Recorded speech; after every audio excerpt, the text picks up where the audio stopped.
सरस्वती वाजेभिर्वाजिनीवती धीनामभित्र्यवतु आनो दिवो बृहतः पर्वताता सरस्वती यजतागन्तु यज्ञम् हवन्धे वेजुजुषाडा घृताति शक्मान्नो मातमुषति शृणोतु पावीरवि कन्याधित्राजुः सरस्वती वीरपत्नी धिजन्धाते घ्नाभिरच्छिद्रगुं शरणगुं सजोष दुराधर सङ्गृढते शर्मयगुंसते इमाजुष्पादाजुष्पदा नमोभिः प्रतिस्तोमगुं सरस्वति जुषस्व तव शर्पन् प्रियतमेदधानाः उपस्थेयाम शरणन्न वृक्षम् यस्ते स्तनश्च शयोजोपजो भूः येन विश्वा पुष्यसि वार्याणि यो रत्नधा वसुविद्यः सुदत्रः सरस्वतितमिह धातवेकः सरस्वत्यभिनो ने शिवस्यः मापस्फरीः पयसा मान आधके जुषत्मनः सख्या वेश्या च मात्वक्षेत्राण्यरुणानि गन्म इयगुं शुष्मेभिर्भि सखा इवारुजते सानुगिरीडान्तभिषेभिरूर्मिभिः पारामदघ्रीमवसे सुभृक्तिभिः सरस्वतीमा विवासे मधीतिभिः हरिः ॐ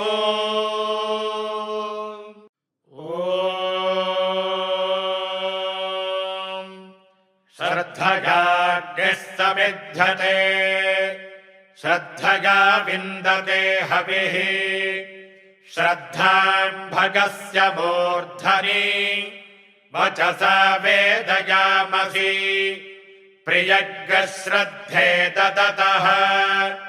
प्रियज्ञ श्रद्धे दिदासतः प्रियं भोजेषु यद्वसु इदम् उदितं कृधि यथा देवा असुरेषु श्रद्धा भुग्रेषु चक्रिरे एवं भोजेषु यज्वसु अस्माकमुदितं कृधि श्रद्धां देवा यजमानाः वायुगोपा उपासते श्रद्धागुं हृदयया गोत्या श्रद्धया हूयते हविः श्रद्धां प्रातर्हवामहे श्रद्धां मध्यन्दिनं परि श्रद्धागुं सूर्यस्य निमृचि श्रद्धे श्रद्धापगे हमा श्रद्धा देवानधिपस्ते श्रद्धा विश्वभिदं जगते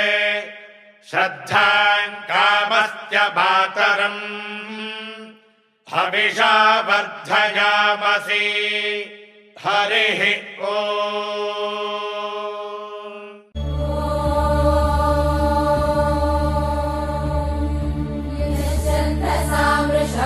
विश्वरूपः छन्दोभ्योऽमृताः सम्बभूव समेन्द्रो मेधयाः शृणोतु अमृतस्य देवधारणो भूयासम् शरीरं मे विचर्षणम् जिह्वा मे मधुमत्तमा कर्णाभ्यां भूरिविश्रुवम् ब्रह्मणः कोशोऽसि मेधया पिहितः श्रुतं मे गोपाय ॐ शान्ति शान्ति शान्तिः ॐ वेदा देवी जुषमाणा न आगाः विश्वाची भद्रा सुमनस्य माना त्वया जुष्टानुदमाना दुरुक्तान् बृहद्वदेव विदते सुवीराः त्वया जुष्ट ऋषिर्भवति देवि त्वया ब्रह्मा गतश्रीरु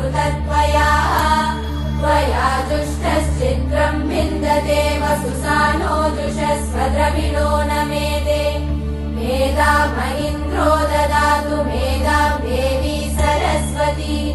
मेधां मे अश्विना भुवावा दत्तां पुष्करस्रजा अप्सरासु जया मेधा गन्धर्वेषु जयन्मनः दैवीं मेधा सरस्वती सामा मेधा सुरभिर्जुषतागु स्वाहा आमा मेधा सुरभिर्विश्वरूपा हिरण्यवर्णा जगती जगम्या ऊर्जस्वती पयसा बिम्बमाना सामा मेधा सुप्रतीका जुषन्ताम् मयि मेधां मयि प्रजां मय्यग्निस्तेजो ददातु मयि मेधां मयि प्रजां मयीन्द्र इन्द्रियं ददातु मयि मेधां मयि प्रजां मयि सूर्यो व्राजो ददातु ॐ हंस हंसाय विद्महे परमहंसाय धीमहि तन्नो हंस प्रचोदयात् ॐ शान्ति शान्ति शान्तिः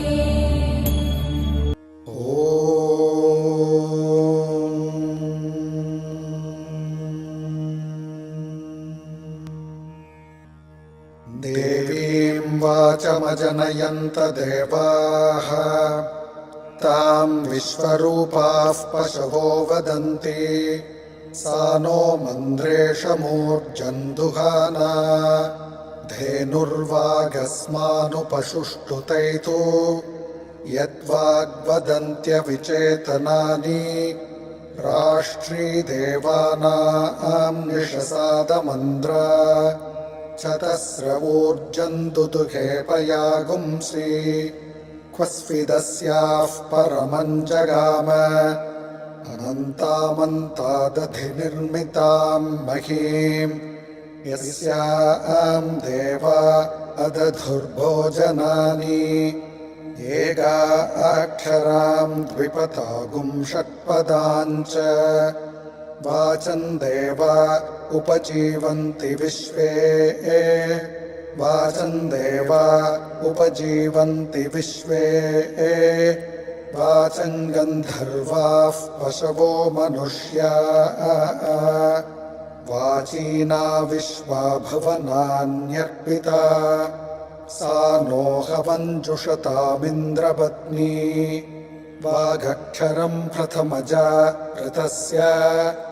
वेदानां मातामृतस्य नाभिः सा नो जुषानोपयज्ञमाहात् अवन्ती देवी सुखवामे अस्तु या मृषयो मन्त्रकृतो मनीषिणः अन्वैच्छन् देवास्तपसाश्रमेण तां देवीं वाचगुं हविषा यजामहे सा नो दधातु सुकृतस्य लोके चत्वारि वाक्परिमिता पदानि तानि विदुर्ब्राह्मणाय मनीषिणः गुहात्रीनि निहितानेङ्गयन्ति तुरीयं वाचो मनुष्या वदन्ति।